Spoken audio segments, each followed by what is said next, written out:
नमस्कार दोस्तों, मैं स्वागत करता हूं आपको अपने यूट्यूब चैनल में। आज हम इनकम टैक्स लॉ के एक बहुत ही महत्वपूर्ण डिसीजन को बहुत विस्तार से समझेंगे। Commissioner of income tax Delhi versus Meditech private limited 2001। ये निर्णय मुख्य रूप से दो बहुत ही महत्वपूर्ण पेनल्टी प्रोविजन से संबंधित है। Section 271(1)(c) concealment of income या इनएक्यूरेट पर्टिकुलर्स और section 273(a) false estimate of the advance tax. यदि आप chartered accountant, advocate, tax practitioner, CMA, CS, income tax professional और कॉम्पिटिटिव एग्जाम की तैयारी कर रहे हैं तो ये निर्णय आपके लिए महत्वपूर्ण है। सबसे पहले ये समझते हैं कि आखिर में मामला क्या था। इनकम टैक्स डिपार्टमेंट ने मेडीपैक प्राइवेट लिमिटेड पर दो प्रकार की पेनल्टी लगाई। पहली पेनल्टी थी सेक्शन 271(1)(c) के अंतर्गत और डिपार्टमेंट का आरोप था कि इनकम असेसी ने अपनी इनकम छिपाई थी। दूसरी पेनल्टी थी सेक्शन 273(a) के अंतर्गत, जिसमें डिपार्टमेंट का कहना था कि असिस्टेंट ने एडवांस टैक्स का ऐसा एस्टिमेट दिया जो उसे स्वयं भी गलत होने की जानकारी थी। लेकिन इनकम टैक्स अपीलेट ट्रिब्यूनल ने दोनों पेनल्टी रद्द कर दी। रेवेन्यू इस निर्णय से असंतुष्ट था और मामला दिल्ली हाईकोर्ट तक जा पहुंचा।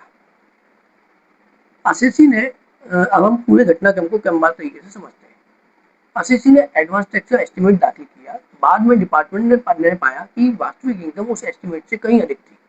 साथ ही असिस्टेंट ने बाद में वॉलंटरी डिस्क्लोजर स्कीम के अंतर्गत 1 लाख रुपए की इनकम भी घोषित की। डिपार्टमेंट का कहना था कि यदि इतनी इनकम थी तो एडवांस टैक्स एस्टिमेट गलत था और यदि असिस्टेंट स्वयं बाद में इनकम स्वीकार कर रहा है तो इसका अर्थ है कि पहले से इनकम सही नहीं बताई गई। इसके आधार पर पेनल्टी लगाई गई। लेकिन ट्रिब्यूनल ने कहा कि डिपार्टमेंट को यह भी सिद्ध करना होगा कि असिस्टेंट को पहले से पता था कि उसका एस्टिमेट गलत था या गलत है। इसी आधार पर ट्रिब्यूनल ने पेनल्टी रद्द कर दी। दिल्ली हाईकोर्ट के सामने दो प्रश्न बहुत महत्वपूर्ण थे। पहला, क्या सेक्शन 271(c) और 73(a) के अंतर्गत सिद्धांत लगभग समान है या फॉल्स एस्टिमेशन सिद्ध करने का पूरा भार केवल डिपार्टमेंट पर है। दूसरा प्रश्न, क्या केवल वॉलंटरी डिस्क्लोजर स्कीम में इनकम घोषित कर देने से सिद्ध हो जाता है कि हमें पहले की असेसी को पहले से एस्टिमेशन जानबूझकर गलत था। तीसरा प्रश्न, क्या ट्रिब्यूनल के द्वारा पेनल्टी हटाना कानूनी रूप से उचित था। रेवेन्यू के आर्गुमेंट थे कि ट्रिब्यूनल ने कानून का गलत अर्थ लगाया है। एडवांस टैक्स एस्टिमेट केवल गलत ही नहीं था बल्कि असेसी को स्वयं उसकी वास्तविकता का ज्ञान था। ऐसी स्थिति में सेक्शन 273(a) की पेनल्टी बिल्कुल उचित है। डिपार्टमेंट ने यह भी कहा कि ट्रिब्यूनल ने 271(1)(c) के सिद्धांतों को गलत तरीके से लागू किया है और पेनल्टी हटाने का कोई वैधानिक आधार नहीं था। असिसी ने हाईकोर्ट में असिसी उपस्थित नहीं हुआ, लेकिन ट्रिब्यूनल के समक्ष जो उसका तर्क था कि डिपार्टमेंट यह सिद्ध नहीं कर पाया कि एस्टिमेशन जानबूझकर गलत दिया गया था। साथ ही असिसी ने यह भी कहा कि बाद में वॉलंटरी डिस्क्लोजर स्कीम के अंतर्गत इनकम घोषित की गई थी। दिल्ली हाईकोर्ट ने इस पूरे केस में जो निर्णय सुनाया वो बहुत महत्वपूर्ण निर्णय था और जिस भाग में निर्णय सुनाया गया वो और भी ज्यादा इम्पोर्टेंट महत्वपूर्ण था। हाईकोर्ट ने कहा कि यह मुद्दा पहले भी CIT versus medical CIT versus La Medica 1992, 97, 98 IT 327 Delhi में तय किया जा चुका है। उस निर्णय में जो सिद्धांत अपनाए गए थे वह यहाँ भी लागू होंगे। कोर्ट ने स्पष्ट किया कि 271(1)(c) और सेक्शन 273(a) दोनों पेनल्टी प्रोविजन है। दोनों का उद्देश्य टैक्स इवेजन को रोकना है। इसलिए दोनों के इंटरप्रिटेशन में समान दृष्टिकोण अपनाया जा सकता है। ट्रिब्यूनल ने गलत तरीके से पेनल्टी हटाई है, इसलिए ट्रिब्यूनल का आदेश टिक नहीं सकता। हाई कोर्ट ने पहला प्रश्न रेवेन्यू के पक्ष में तय किया, बाकी दो प्रश्नों का उत्तर देना आवश्यक नहीं समझा।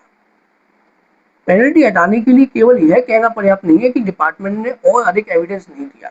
यदि उपलब्ध परिस्थितियां पेनल्टी को उचित ठहराती हैं तो ट्रिब्यूनल उसे केवल टेक्निकल ग्राउंड पर समाप्त नहीं कर सकता। दूसरी बात है, सेक्शन 273(a) को अलग थलग नहीं देखा जाएगा। पेनल्टी की व्याख्या करते समय सेक्शन 271(c) के स्थापित सिद्धांत को भी बहुत महत्वपूर्ण होंगे। तीसरी बात, ला मेडिका का निर्णय भविष्य में के मामलों में भी मार्गदर्शक रहेगा। इस निर्णय से एक सीख मिलती है हमको कि एडवांस टैक्स का एस्टिमेशन केवल फॉर्मेलिटी नहीं है, ये एक ऑनेस्ट एस्टिमेशन होना चाहिए और यदि टैक्स पेयर को वास्तविक इनकम का ज्ञान था फिर भी कम इनकम टैक्स का असेसमेंट और एस्टिमेट दिया गया तो पेनल्टी लगाई जा सकती है। वॉलंटरी डिस्क्लोजर हमेशा पेनल्टी से बचाव नहीं देगा। कोर्ट प्रत्येक मामले के तथ्यों को देखेगा, फैक्ट्स को देखेगा। ट्रिब्यूनल केवल सिंपैथी के आधार पर पेनल्टी समाप्त नहीं कर सकता। उसे के पास ठोस कानूनी रूप से कारण होने चाहिए। मान लीजिए कि एक कंपनी को वर्ष के दौरान तो स्पष्ट रूप से पता है कि उसका प्रॉफिट लगभग 2 करोड़ का होने वाला है, लेकिन वह एडवांस टैक्स केवल 40 लाख की इनकम के आधार पर जमा करता है। बाद में असेसमेंट में 2 करोड़ की इनकम निकलती है और ये सिद्ध हो जाता है कि कंपनी को वास्तविक प्रॉफिट की जानकारी थी, तो सेक्शन 273 ए में के अंतर्गत पेनल्टी लग सकती है। इन निर्णय का मूल सिद्धांत यही है। आप चार्टर्ड अकाउंटेंट और टैक्स प्रोफेशनल हैं तो हमेशा ध्यान रखें, एडवांस टैक्स एस्टीमेट उपलब्ध फाइनेंशियल डाटा के आधार पर तैयार करें, वर्किंग पेपर सुरक्षित रखें, मैनेजमेंट रिप्रेजेंटेशन लिखित में लें। यदि बाद में इनकम का बड़ा परिवर्तन हो तो उचित एक्सप्लेनेशन रिपोर्ट में रखें। लगी हो तो कृपया चैनल को लाइक करें, सब्सक्राइब करें ना भूलें। धन्यवाद।